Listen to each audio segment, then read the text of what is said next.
What up, y'all? This is J.Cole. We at the Karmaloop Studios. That's what we doing today. Any Given Sunday was, I didn't want to drop a whole project again so close to my album, because it's not like it's not good music. It's not throwaway music. It's actually good music that couldn't make the album. So what I did was every Sunday I'll just release a couple of those songs. So that's where the thought came from. You know, it keeps your fans excited week to week. I feel like I'm a super mainstream artist. It's just, you know, I haven't put out an album yet. So I feel like when the album comes out, people, it'll become obvious. Art doesn't necessarily have to be underground to be good. You know what I'm saying? Like, I don't have to change who I am as a person, but I definitely have to, you know, evolve in order to reach a larger audience. It was important to me, at least on this first album, to do a lot of the production. I'm a super control freak, and it just comes from the fact that the first song I ever made, I did the beat for. And why? Because nobody else was around to give me beats. You know what I'm saying? So I made it on my own. So it just comes from that. So just imagine you've been doing that for 10 years. You've crafted your own sound throughout the years. So that's why it's important to me. It's like, I don't want to, you know, I love these guys, but this early in my career, I don't want to run to all the heavyweights for each song, because it's like, that's not truly my sound. As soon as the album comes out and I kind of got that out of the way and that stress out of the way, production is definitely the next thing I want to do. So I got Kendrick Lamar, High Power.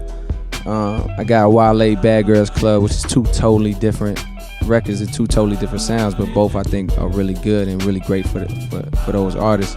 And that's something I want to do for the rest of my career, is build my name, my production name, and eventually one day have artists that I believe in, you know, and I want to introduce them to the world with my sound. Like what Timbaland did to me was incredible, like with Missy and Genuine and Aaliyah. Like, to me, that's what I would love to do with my production. Yeah, one day when I learn enough, you know, directing videos would definitely be something I want to do. I almost want to do it now.